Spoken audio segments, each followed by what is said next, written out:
नमस्कार। आज तीसरी वीडियो बना रहा हूँ।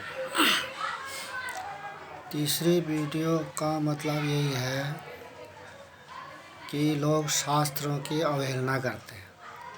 शास्त्र पढ़ेंगे नहीं। शास्त्रों में वैसे तो उपदेश लिखे हुए हैं।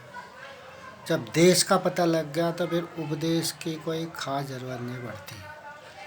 पढ़ने पड़ते हैं, अगर उपदेश देश का पता लग गया फिर उपदेश की क्या ज़रूरत है। तो देश तो ये है, उपदेश बाहर है।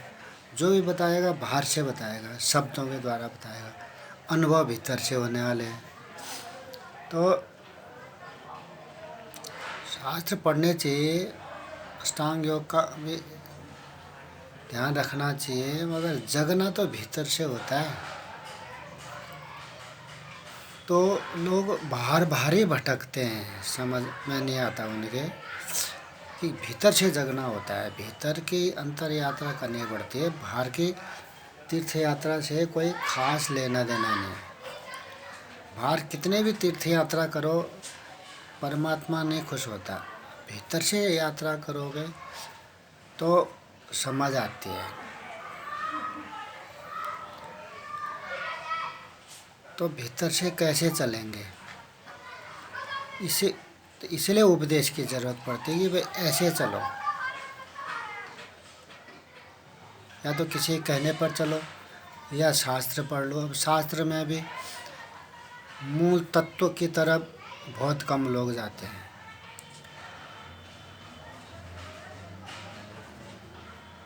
बार बार का ही बताएंगे तौर तरीका, ये सो पूजा पद्धति करो ऐसा। और सच बताऊं तो देवी देवताओं का भी संबंध स्वर्ग तक है। उन देवी देवताओं को भी नहीं पता आगे का रास्ता। सच तो यही है। देवी देवताओं से ही आशीर्वाद लेंगे, ये लेंगे, वो बोले ये दे दो, वो दे दो। आखिर तो वो सब यहीं ख़त्म हो जाएगा। स्वर्ग तक भी नहीं चल पाएंगे, स्वर्ग तक ही रहेगा। आगे की यात्रा कैसी होगी, आगे वो कौन बताएगा। जिनको तत्व का ज्ञान हुआ है वही बता सकते हैं कि आगे। तो कई लोग ध्यान के द्वारा चलते हैं,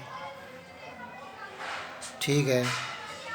कोई यम नियम के अनुसार, अष्टांग योग के अनुसार चलते हैं, कोई भजन के अनुसार चलते हैं, कोई शास्त्र पढ़ते रहते हैं, कोई कुछ नहीं करते, भीतर से चलते हैं लोग।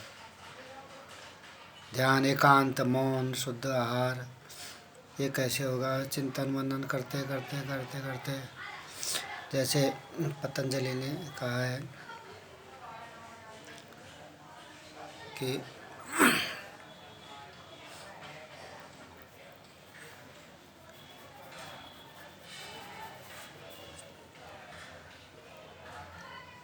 पतंजलि ने कहा है, योगः चित्तवृत्ति निरोधा। चित्त की वृत्तियाँ का निरोध करो, ख़त्म करो इसको। तो आज चित्त की वृत्तियाँ क्या हैं। एक चित्त से एक विचार उठा, दो उठे, तीन उठे, चार उठे, मित्र के लिए उठे, दुश्मन के लिए उठे, अपने लिए, पराये लिए, देश के लिए, विदेश के लिए, सब उठते रहते हैं वो समुद्र में बुलबुले की तरह। तो उनको न उठने दो, ये पतंजलि जी कहते हैं। तो उसे वहीं से योग शुरू होगा। आगे को उन्होंने बताया नहीं, मैंने तो पढ़ा नहीं, मैंने तो इतना ही पढ़ा। तो जैसे ध्यान में बैठेंगे तो उन विचारों को, उन वृत्तियों को न उठने दो, तो भीतर की समझ आ सकती है। और विचार तो आएंगे, अब कर्म करें, कोई न कोई विचार तुम्हारे भीतर हमारे भीतर आता ही रहेगा, रेस्ट नहीं मिलेगा। तो मैं अपनी तरह से बताता हूँ कि चलो उठ गया एक विचार, उसको रोकने की कोशिश ही मत करो। एक विचार उठा, उसके बारे में खूब उधेड़ बुन हुई विचारों की, फिर वो मन थोड़ा शांत हो जाएगा। फिर थोड़ी देर तो कुछ विचार नहीं आएंगे, फिर दूसरे विचार शुरू हो जाएंगे। तो उन दो विचारों का जो गैप है, निर्विचार अवस्था, उसको ही पकड़ो। ये ज्ञान की बात बता रहा हूँ। उसको पकड़ोगे तो वो निर्विचार अवस्था 1 सेकेंड की हो सकती है, 2 सेकेंड, 5 सेकेंड, 10 सेकेंड, बढ़ते बढ़ते बढ़ते बढ़ते बढ़ते वो कितने भी हो सकती है। तो वो निर्विचार अवस्था को पकड़ सकते हो तो पकड़ो।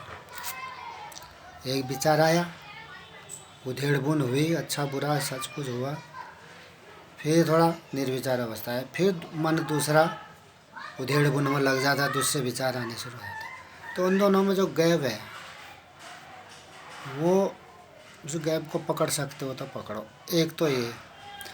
दूसरा ये है कि लोग कहते हैं अच्छे काम करो, अच्छे काम करो, कई कोई बुरे काम करने में लगे रहते हैं।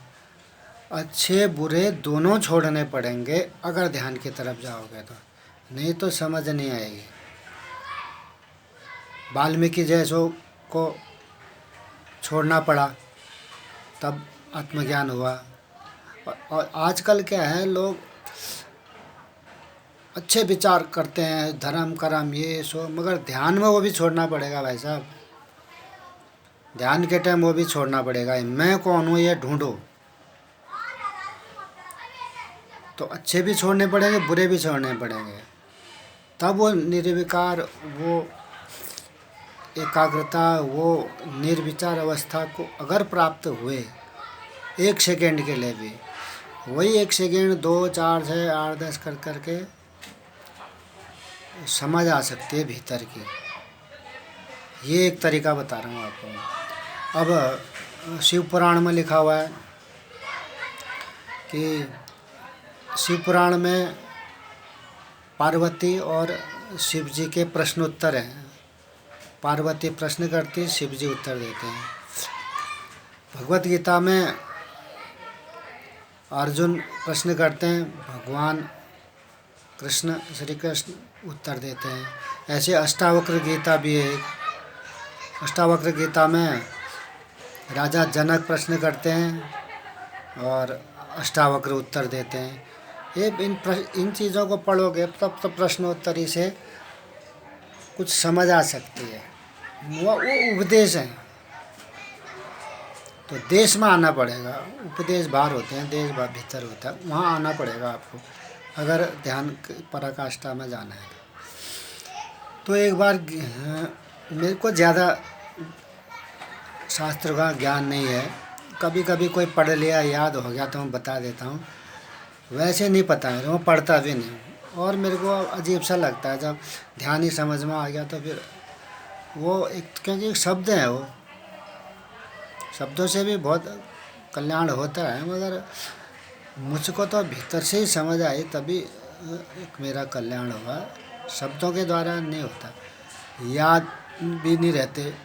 अब महाभारत रामायण हमारे भीतर घटित हो रही है, वही बाहर दिखती है। तो अब क्या बताऊं इसमें, ये दो दो उत्तर बता रहा हूँ। तो एक शिव पुराण में, एक मेरे को याद आ रहा है, मैंने कहीं पढ़ा था कि पार्वती ने प्रश्न किया शिव जी को कि महाराज आप तो देव में देव महादेव हैं, आप किसका ध्यान करते हो और सबसे बड़ा तीर्थ कौन सा है?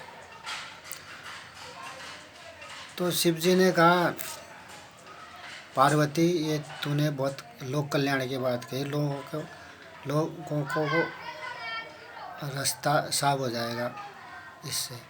बोला इदम तीर्थम उदम तीर्थम ब्रह्म तीर्थम तामसा जना, आत्म तीर्थम न जानन्ति कुता मोक्षसी प्रिय। हे महादेवी, हे प्रिय, ये तीर्थ बड़ा है, वो तीर्थ बड़ा है, ये तामसी लोगों ने भ्रमित करने के लिए बना रखे हैं। अब शिव जी कह रहे हैं पार्वती को, मैं अपनी तरफ से कुछ नहीं कर रहा।